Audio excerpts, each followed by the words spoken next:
Happy New Year, Ewing. Yeah, a new year, a new opportunity to do what did not get done last year. So let's talk about who I am for those who don't know. And if you don't know, you should know. Because I'm around this organization to do certain things with certain people. And I really appreciate the opportunity to continue to work with this company because it's a quality company. I use this company as an example with my other clients about what they should be doing. So what do I do with Ewing? First, here's who I am. A recovering labor and employment lawyer. Stopped practicing law in 1995, but once you're a lawyer, it's like any other addiction, you cannot give it up. As my wife says, you act like an asshole because that's how you were trained. She keeps working on it, but believe me, at this point in my career, what you see is what you get. That's what I bring to the table. I stopped practicing law in 1995 and started Glover & Associates, a consulting management firm. Wrote a book, The Work Way. It's on Amazon. Please feel free to purchase as many copies as you want because I have 6 grandchildren and they really love Christmas. So what else do I do? Hundreds of workshops on a variety of topics, and I started becoming a coach, an executive and business coach in 1995. And I've continued on, and that's the primary basis of my practice. Started working with Ewing through Doug several years ago as a presentation coach, and slowly wormed my way into coaching the executive and leadership team. And I tell everyone that the concept of coaching is very interesting. If you're coaching the wrong person, it will absolutely drain you. And I would suggest to you that you're all coaches. If you're not, you need to become coaches. Because managing is exhausting. Managing is non-productive. Managing is a waste of time. Because as soon as you stop managing, as soon as you turn your head, as soon as you leave the branch, the people you've been managing will go back to doing what they want to do and not what you want them to do. So the concept of coaching is where you need to take your head. And we're going to talk about that in the context of the presentation. But the nice thing about having a microphone is I get to say some stuff. And I always got stuff to say. As I tell everybody I coach, I have an opinion about everything. It doesn't mean you have to do what I suggest you do, but if you don't, you will be wrong. So I want to let you know that right up front. And back to that energy thing. So the concept of coaching is all about give and take of energy and ideas. And the ability to coach, especially at this organization, has been one that I truly appreciate because I get reinvigorated through the coaching process. I get reinvigorated and re-energized by coming here. This is an exceptional opportunity for me to feel the energy that this organization generates through you, the leadership group. DLC. What does that mean, Jay? Development Leadership Conference. The opportunity to come here and develop your leadership skills so that you are better. And that means if you're better, this organization is better. Now I'm going to take a break.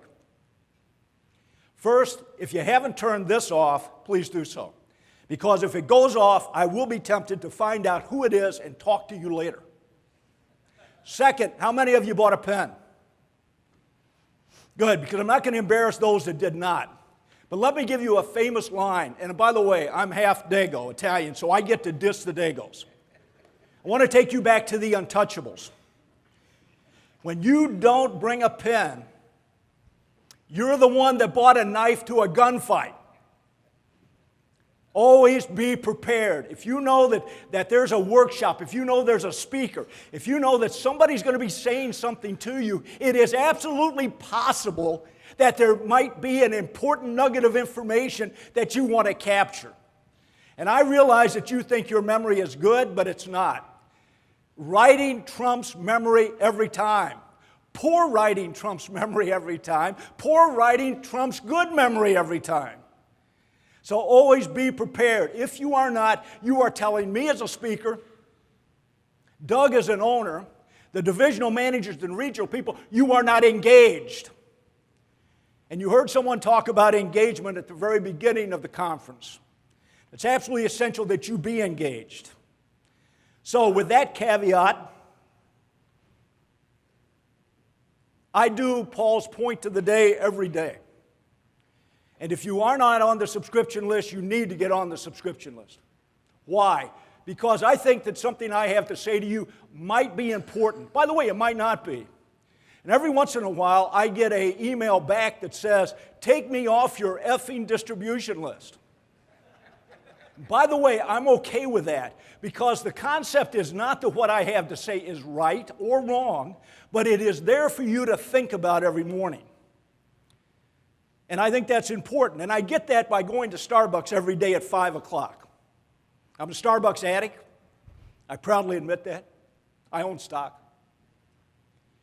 And my wife, several weeks ago, said, when I came back and I did my point of the day and I bring her coffee, which is the only reason she tolerates Starbucks, she gets one. And she said, what'll happen the first day you go and you don't have a thought? Seriously? You had to put that in my head? I happen to have a thought every day. And here's the two that Doug used at the beginning of the conference, and I believe that they're relevant, right? The only way an organization can reach the full potential is for every employee to reach their full potential. That's why you're sitting in this room. To reach your full potential. But it cannot stop here. This learning process, this leadership training cannot stop here. It is absolutely imperative that you take it back to the branch and you then give it to those people who are not here. Your obligation as a manager, because there is managing, but your obligation as a leader is to not only develop yourself, but to develop your employees, your teammates. In fact, I hate the word employee. I love the word teammate. And this is a company that's made up of teams at the lowest level, yes, the branch level, where the rubber meets the road. The branch manager and his team is absolutely essential to the survival, the success of this organization. Therefore, it's also essential to your survival and success that you go back and you take what you learn here, whether it be about attitude or mindset or knowledge, and you pass that along. And that often does not happen. Often it stops with you because you get back in the branch and you get busy.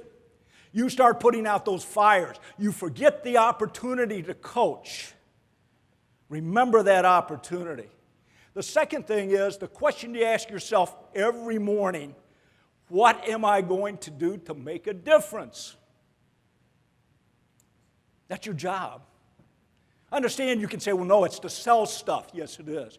Your job is to make a difference in the life of your employees, in the life of your customers every day.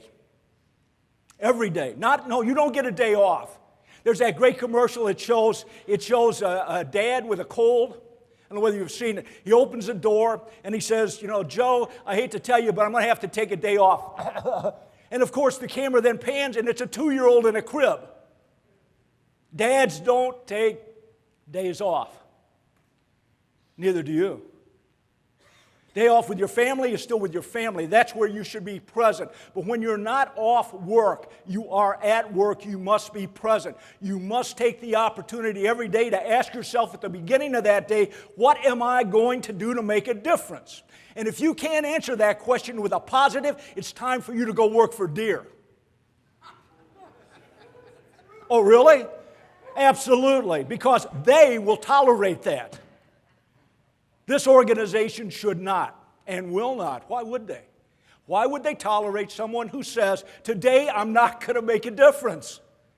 I'm just going to go through the motions. I'm going to phone it in. By the way, is it easy to have that attitude? Absolutely. Some days I don't feel like getting up and doing the point of the day. I'm obligated. Why? I really believe people are waiting for it. Not everybody. But there are some people out there that would like to hear what that is today. So I'm going to give it to you whether you want it or not. That's why there's a delete button. You don't want it? Delete it. But my obligation is to put it out there. Your obligation is to get up every day and make a difference. By the way, every day you get to choose. We often talk about the Frankel Award is absolutely essential to the paramount, to the core of this company. The opportunity to choose. This company gives you the opportunity to choose how you want to be, how you want to act, how successful you want to be. I think about this company often. Like I said, I tell my other clients about what they do here. Think about the opportunities that exist for the people in this room. 69 promotions in the last 12 months. In the last 18 months, 91. This is a company with 800 employees.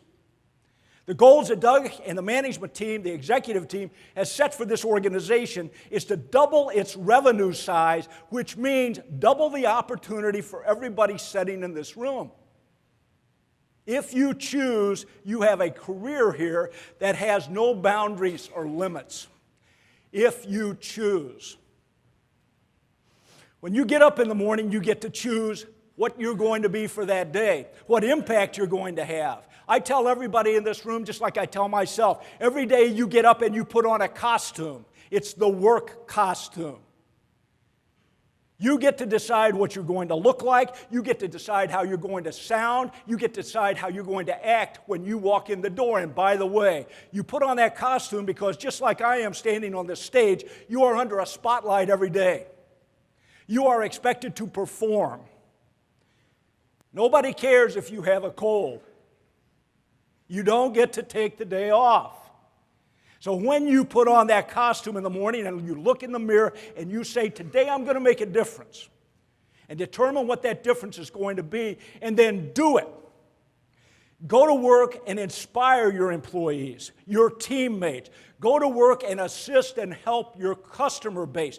You know something, the phrase that has caught my attention, of course, is got your back, because that exemplifies the attitude of this entire company. This company cares more, you care more about your teammates and the customers than any company I've ever been around. I've been doing this now for 40 years. The difference is you care. But you've got to show you care every day and in every way. You don't get a day off. And if you need to take a day off, don't go to work. Take the day off. But if you go to work, you must deliver. Now I'm going to talk a little bit before I get to this, by the way. I may not even get to this. I can only tell you that, once again, if you give me the opportunity to say something, I got something to say. And I just want to, before I get to that, because I will, I want to take a look at these numbers. The goal for 2014, $375 million, you made that $375. Congratulations. Give yourselves a round of applause. Stop that clapping. Stop it. Are you kidding me? You're clapping about $375? Bullshit. You're better than that. You were better than that last year, and you're certainly better than that this year, and you cost me a bet, by God. I looked at the infrastructure of this company, the training, the SP training that everybody whined and moaned about that is generating a higher level of employee. I looked at the changes that are made organizationally, putting in place divisional vice presidents, putting in place a national VP of sales, putting in place ASMs. Whether you agree with these changes or not, let me tell you, you better get on board, because they're necessary for this company to move. To move. And you have no choice about moving. Because if you don't take market share, you don't generate increased revenue, the competition will. So you best be on board. But let me talk about this 2015 goal. Now, and by the way, why would I be upset about you not making it? I don't get paid anymore if you do or do not make your goal. That's not how I get paid. But because I know this organization, I have been around, I've watched, I see the quality of people sitting in this room, I see the quality of the executive team, and I look at that goal and I say, puny, underperforming. And what's the goal for 2015? $386 million. Seriously? What? 417? But let me talk about the product managers. 431. Now I'm starting to get enthused. Starting to get enthused, aren't you? And by the way, how many of you saw that goal and said, oh, geez, I don't know. Well, that looks like a lot of work. I'm not sure we can do that. The difference is, what do you see as a goal and what do you see as a challenge? Challenges are where you need to have the mindset of performance. Goals are self-limiting in most instances. We set goals that we already know we can achieve. That's why we set them. You set the goal for 2015. What was the number? 417. You set that 417 goal.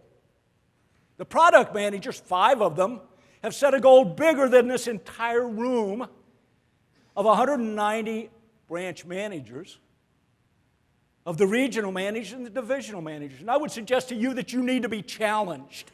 You need to be challenged to look at that goal and say, let's make that happen.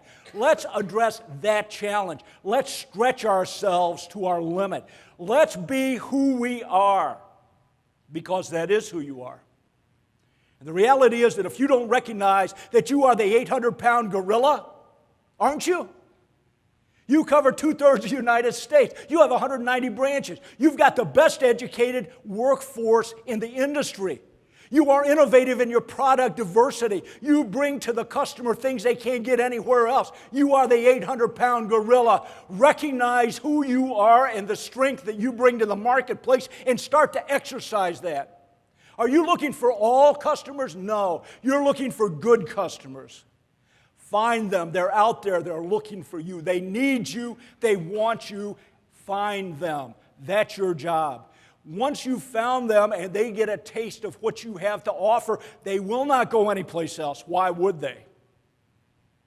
You are world class if you choose to be. And I think you should choose to be. 3 key words for you for 2015. For those who bought a pen, write these down. First, teamwork. This is a team game. Therefore, you need to be engaged in building that team. And it starts off with building yourself. If you're not taking care of yourself, why would you expect to take care of anybody else? Doug says it, I believe it. Physically and mentally, you have to be sharp. I got up this morning, and by the way, I've set myself physical goals for this year. One is weight loss, another is exercise. And my first goal, when I got up and I was still groggy from not having enough coffee on January the 1st, I set myself, I was going to pedal a bike around the circumference of the world in 2015. Now, for those who don't know, I've had 3 surgeries on my right knee, so I can't do the run, walk thing. I'm on the stationary bike, and I'm pedaling away. And then I looked up what the circumference of the world was. 24,000 miles. Wow, seriously? About time to get realistic. Yeah, so I cut that back down to 3,000. I was like, well, okay, unless I want to be a full-time job, I can't do that. So you have to be at least realistic about what can be achieved, but that's the deal, is you've got to be realistic. I looked at that 3,000 and I said, I'm going to divide that into the number of days, and now I know how many days I've got to pedal my butt off to hit 3,000. And this morning when I got up, I said, you know, I'm speaking today. Do I really want to go down and get on that friggin' bike? And do I really want to pedal another 12 miles? Today, I mean, give myself a day off. No, I don't get a day off.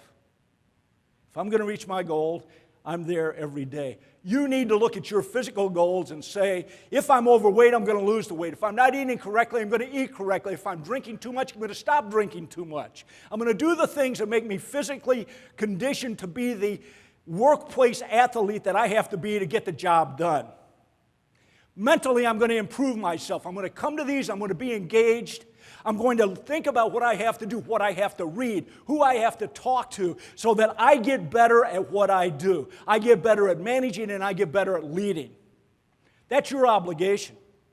Doug and I can talk about it. Your divisional manager can talk about it. You've got to do it. And if you don't do that, you will not be the leader and the manager that you can be. You will not reach your full potential because your body will not allow you to. So be aware of that. Team leader, that's you. Develop yourself, then develop your team. One of the things that I heard is we need more training, by the way. That's developing the number 2s and the number 3s and the drivers. Absolutely, that has to occur. If you want to be there, you've got to increase and reach the potential of every employee before this company can reach its potential. Partners. You do not do this on your own. If you try, you cannot achieve your potential. The partnerships are out there. Who are they? Product managers, area service managers, account managers. If you're running a branch, these should be your partners. Reach out to them, engage with them, have them help you succeed. They're there for that purpose. Do not try to do it alone. And remember, every branch should be striving to reach their potential, but you're still a member of a team that's the region. Use the regional manager. Make sure that the resources that you need are provided to you. And finally, you're not put in these positions to be other than bold. This company gives you the autonomy to be bold, to do what you need to do to make that branch successful. Are there rules? Of course there are. There have to be rules. But the reality is that they allow you the autonomy, the ability to do what you want to do to make your branch successful, and they provide you the resources to do it. You need to use the resources. So I would suggest to you that your mantra, what you say to yourself every day, should be bold. I will be bold today. I will take advantage of the resources that my company offers me. I will train my team. I will train myself. I will reach potential this year. I see those awards that are given out, and I appreciate the fact that they've earned them. And my question is, why didn't you? Oh, well, you know, my store. I don't want to hear about it because I don't think that matters. I'm not saying that if you're in a place where you can't sell $7 million, so be it. But what I'm interested in is, did you reach your potential of sales within that area? If you did, you get an award in my mind. If there's no one else to sell to that you want to be a customer, you've reached full potential. But until that happens, you have not. So be bold. Now let's get to the presentation. By the way, what time do I have left? And what time do I finish? All right, you need to tell me when. You don't even know what time it is. I'll count on JR. Let me know when I got 5 minutes. And by the way, if I do not finish this presentation, and I may very well not, what I would suggest to you is you go to your regional manager, you say, that guy's so good that I think we should have him come to a regional meeting and do this for everybody. Just a thought. So I have a theory, and I think it's borne out by too many years in the industry, but it's my theory about the workforce. And we always talk about the knowledge workforce. That's what you're dealing with now. We may not like the way it is, but it is the way it is. And the millennials are going to be your workforce. And a couple of things we're going to talk about have absolutely a connection not only to millennials, but to everyone, because these are common threads that every employee needs. But here's your workforce. 20% are core employees. By the way, everybody sitting in this room is a core employee.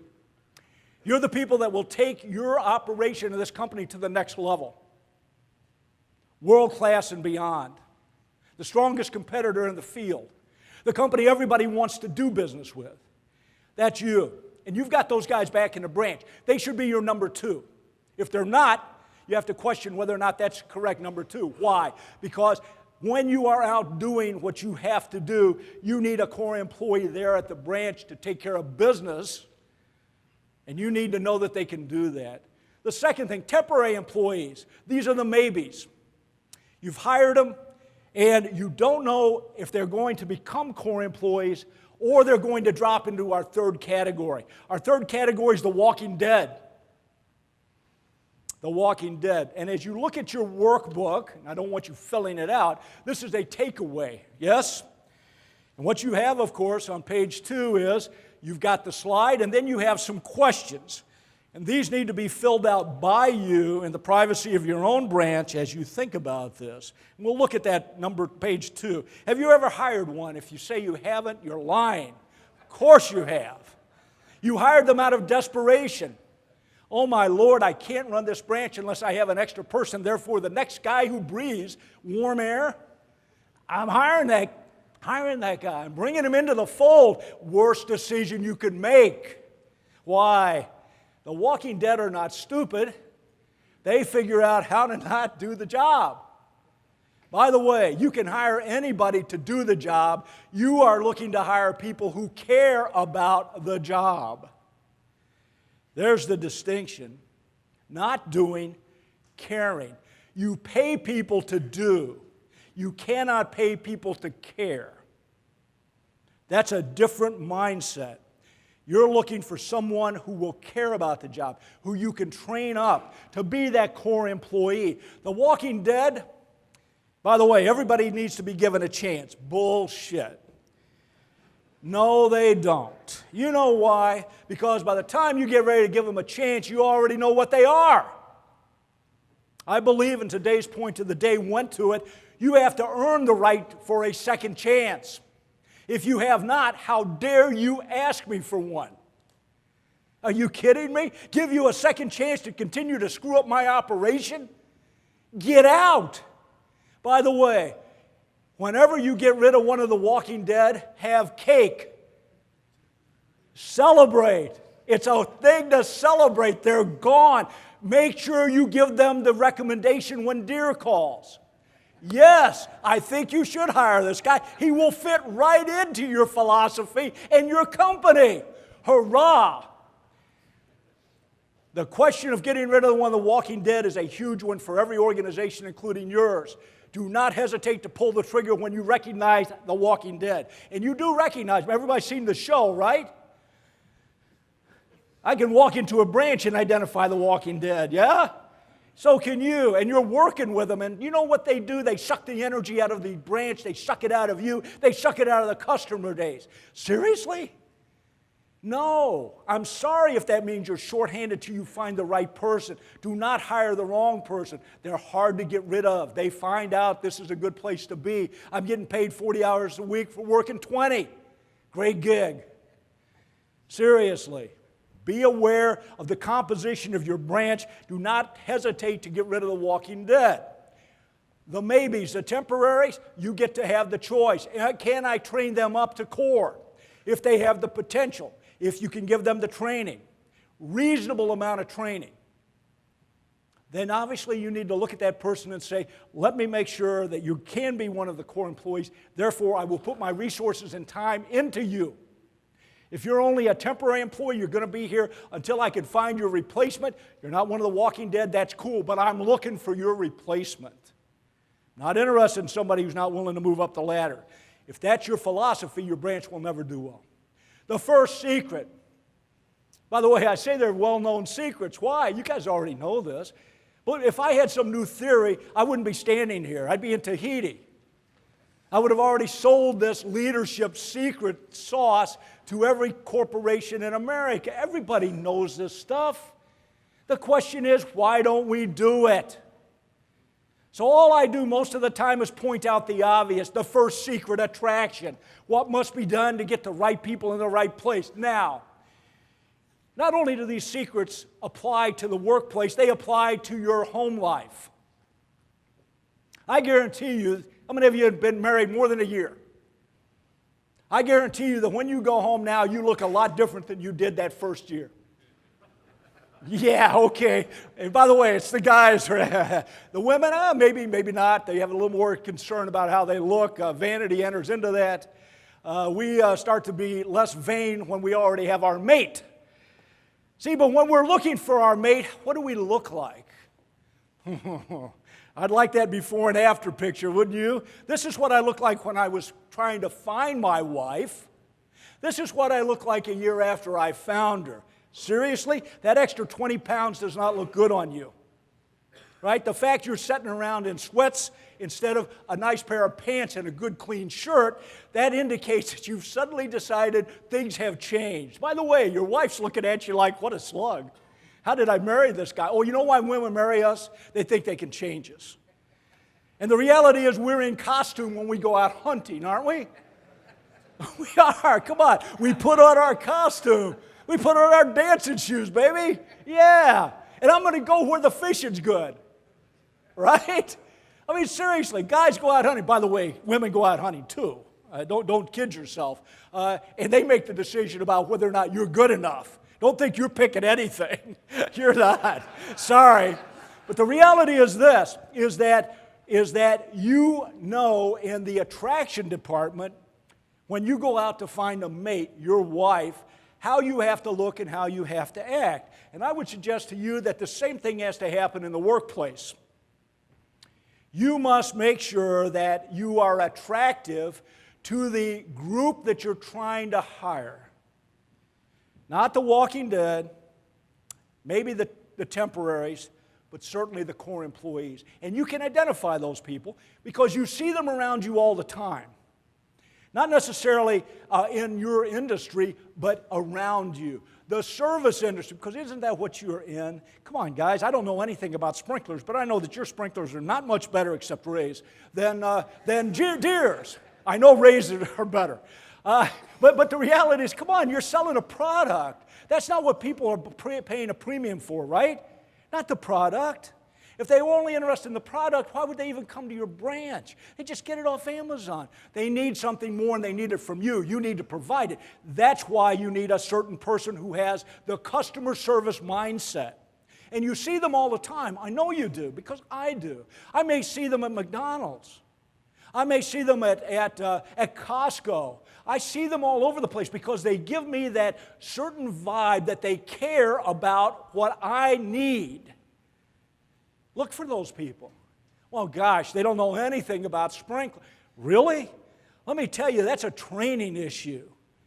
Are you looking for the perfect candidate? Stop already. They have all the product knowledge in the world, and you know what their indoctrination has been? Not yours. Not what this company stands for. You hire them and they're like, wait a minute, that's not how I did things over there. Yeah, well, you understand we're a different type of company. Your culture is unique. It will spit out people that don't fit.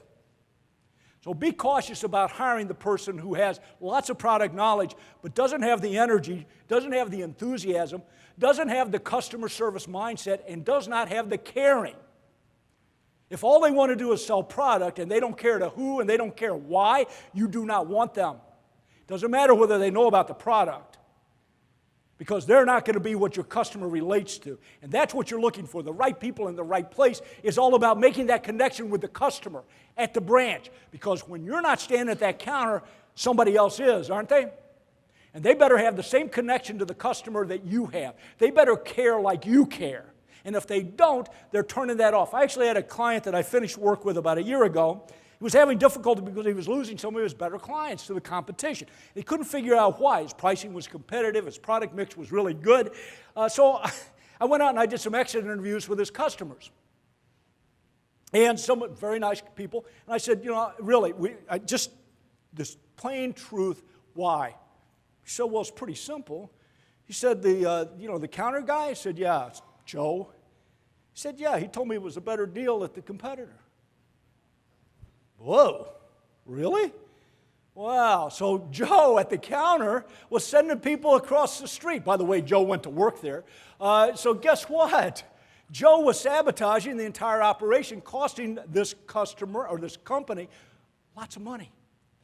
You see, that's the whole point of making sure the right person's in the right place, isn't it? So that you can trust when you go do that outside prospecting or sales call, that you don't have to worry about that guy turning your customer off. Right person in the right place. By the way, the whole concept of attraction is, why would I come and work? You see, you think that you're an employer of choice. I think that you are once the employee gets to know you and gets a taste of the culture. But remember, what you're doing at the very beginning, this person has no knowledge of you except what they've heard on the street. So the concept of attracting them, when you have that conversation with this person and you realize that they're the core employee or the temp, you need to now start to bring them into that culture right away. And I would suggest to you that one of the ways to do that is the fact that the opportunity to advance in this company is unparalleled in the industry. You are a growth organization. During the worst recession we've had in 40 years, this company did well, didn't it? Because of you, because of the management leadership, the leadership of this organization made sure it did well. Did it do as well as you wanted to? Well, of course not. Nobody did, but you did well. Because of the culture and the people who are leading that culture. By the way, culture is real easy. It's the behavior of the people who are employed by the company. That's culture, right? It's also C-U-L-T, cult. You got to be careful. But culture absolutely should exude itself from you when you are engaged in that interview. First, they have to be the right person. Do you believe it? Yes. Then I'm going to make sure that they're attracted to me and my organization. First, they're going to be attracted to me. Right? So I'm going to look a certain way. Professional. Do not have sleep hair, for those of you fortunate enough to have hair. When you do an interview, you need to look good. You need to look like Ewing because that's who you represent. You need to sound like Ewing. Yeah, David, I love it too. You need to sound like Ewing. And you know exactly what Ewing sounds like. It has energy. It has enthusiasm. It has purpose. Purpose.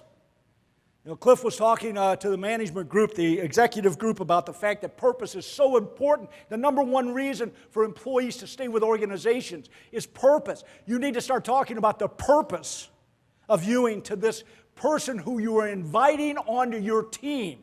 By the way, this is the most important person that you're going to have in your life outside of your family. Why? You're going to spend 8 to 10 hours a day with them for years maybe.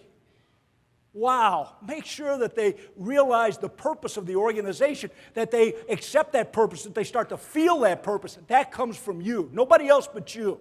You get to infuse that interview with it.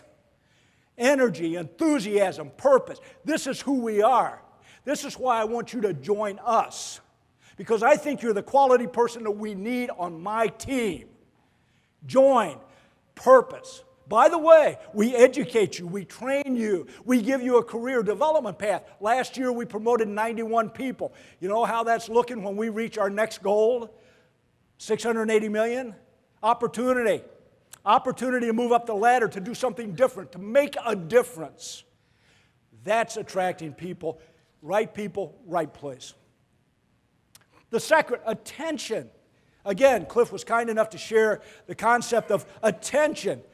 If you are not paying attention to people, they will not pay attention to you. Why would they? It's called reciprocity. I give to you, you give back. That's the relationship you need with your employees. That's the relationship you need with your customers.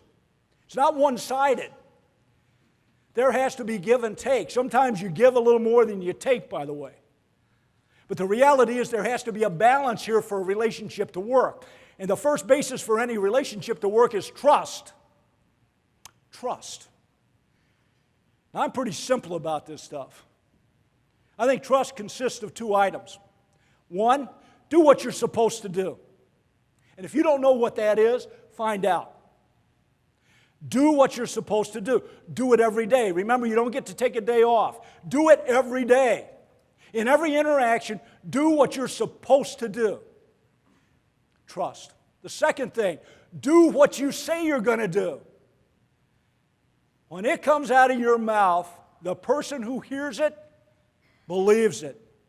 And they also believe that they're entitled to the result, and that is it being done. If you can't do it, don't say it. By the way, I don't care what your excuse is a week later. Well, yeah, but. No, I don't want any but. What I want is what you said you were going to do. I realize sometimes it's not possible. Just remember that every time that you say something and you do not do it, there is a withdrawal from the trust account. There is a little less trust between you and that person. The reality is you cannot afford too many withdrawals. Otherwise, that customer or that employee stops caring. They stop participating in the relationship. They stop giving to you. And if that happens, the relationship is doomed. It's over. It's divorce. It's termination. It's loss of customer. So the concept is very easy. Attention is required. This is how you generate employee commitment and engagement. That important word, the E word, engagement. Attention. What does that mean?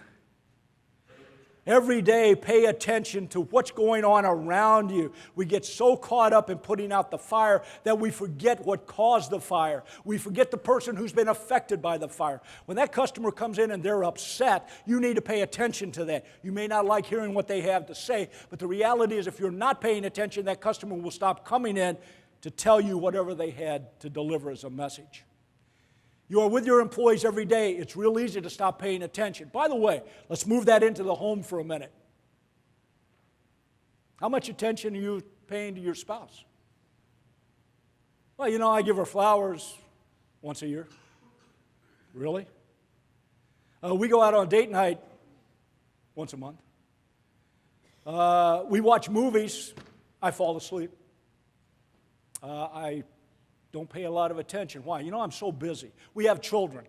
There's so many things that take up my time that I'm not focusing attention on that most important person in my personal life, my spouse, my other half, the person who I depend upon to make my life whole. So think about the concept of attention and how you spend your time. A good portion of that time should be spent on attention activities, both in the workplace and at home, because that's where you gain engagement. When people know you're paying attention to them, they will pay attention to what you want them to pay attention to. I often tell in the coaching process, what that person pays attention to, the employees, the teammates will pay attention to also. They will focus on what you focus on. And if you treat them with respect, that you develop trust, and you pay attention to them, what they need from you. They want attention from you. They want to hear you appreciate, and that's going to be our third one, and these two tie together. They're going to want you to appreciate them. Not just do the job, but care about the job. So attention and appreciation cross over. And the reality is that we believe that we're giving people signs of appreciation. We believe that. But that's wrong. We're not. Somebody said it in the executive committee, we're guys. What kind of a crappy excuse is that? You're a guy, so you can't appreciate, you can't express. Well, yeah, but I tell them they're doing a good job. Really? How often? I don't know. Enough. No, let me tell you right now that I don't care how much appreciation you think you're expending, you're not expending enough. And you think this is worthless stuff? It absolutely is what generates commitment, engagement, and caring about the job. Because if you care about them, they will care about the customer. And if they care about the customer cares about the company. And the company and the customer now have a relationship, a partnership. And you know what? It benefits both the customer and the company. The customer gets what they need to be successful. The company gets what they need to be successful. You get it. You get it. So let's talk about the daily opportunity to offer appreciation. First, you should be offering gratitude. If you don't do that, shame on you. That thought of the day that comes to me every day when I'm walking to Starbucks, it comes to me on the way back. Just my mind is clicking, right? I get that first hit of coffee, maybe that go juice hits me, and boom. But on the way there, I express gratitude. I express gratitude for what I have in my life. You're a part of that. And I think you should too. If you're not expressing gratitude, if you don't realize what you have to be grateful for, if you don't recognize that, you don't express that, you don't get the joy out of it. And by the way, the job is hard, yeah? Yes, it is. What the hell? I tell people, I don't want easy. If I want easy, I'll retire. There's ways for it to be easy, isn't there? Don't do it. Go someplace else. Quit. It's not supposed to be easy. If it's supposed to be easy, not here. But it's also supposed to be fun, isn't it? I mean, I looked at those awards. Fantastic. First, the appreciation. When we talk about appreciation, the appreciation was shown by the company to those employees. Absolutely phenomenal. Yes. And by the vendors. Yes. And I think about the fun. I wanted to be that guy selling Christmas lights in August in a Santa suit. I mean, seriously, didn't you? Wouldn't that be fun? Come on. It's August, baby. And I'm dressed up like Santa. By the way, he had the build for it. Good job. I mean, seriously. Got in the suit. It's August, and he's selling Christmas. I was thinking, I want to be that guy. I want to have that fun. And then I want to get the Jelly of the Month award. Really? What a great award, Roger. Fantastic award. I love that award. You see, it's not the concept of how much money you're going to give the guy. It's the concept of the recognition, the attention, the appreciation that you're going to give him for a job well done. Jelly of the month. It's fantastic. I also love, who could not love the Education Department's award? Are you kidding me? Everybody's award should have some of that element of fun attached to it. Your job should. You don't celebrate enough. So appreciate the employees and then have some fun. Do something with your employees when you reach the goal, when you exceed the goal. Praise when you reach the goal. When you exceed the goal, celebrate. Celebrate. Why not? Are you kidding me? This is a celebration right here. Yeah, you go last night, and what Doug said, did you have a good time? And everybody's like, oh, hell yeah. Why are you taking that back to the branch? By the way, your customers work hard too. They need to celebrate. Give them an opportunity to celebrate with you. You got a win-win. So the appreciation goes to those elements.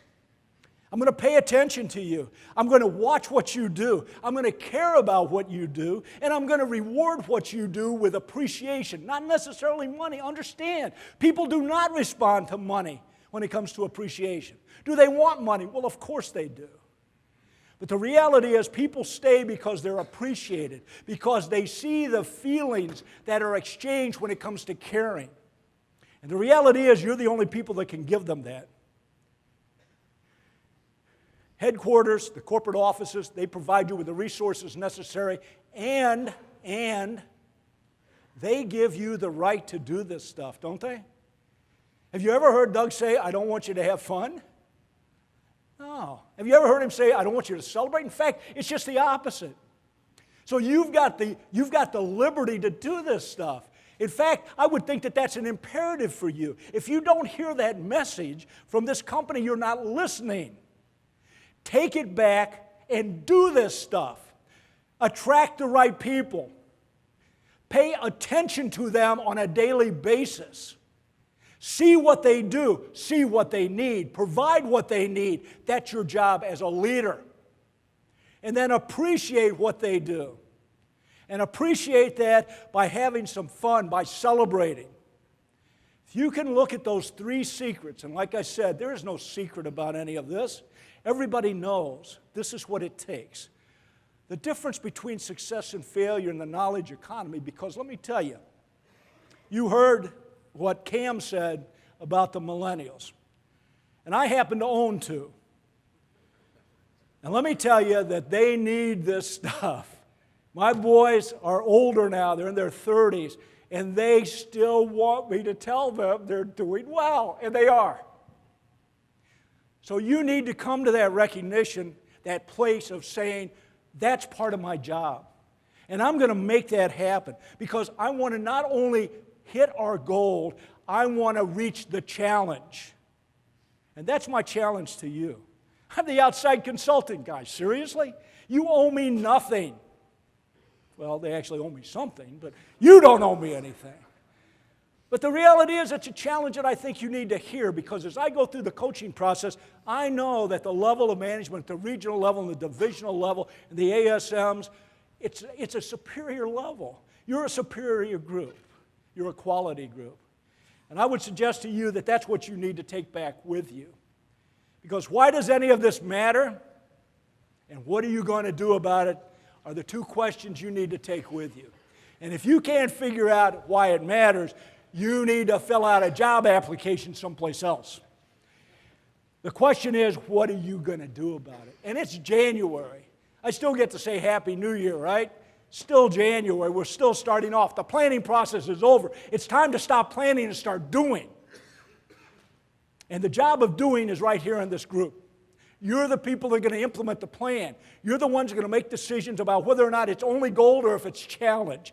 That's up to you now. Nobody else but you. Doug can talk to you, the regionals, the divisionals can talk to you, they can hold meetings, they can give you resources, but if you don't make it happen, it will not happen. Rubber meets the road right here in this room. Leadership is right here in this room. And if you don't know what to do with the resources that are given, what are you going to do about it? I'm done.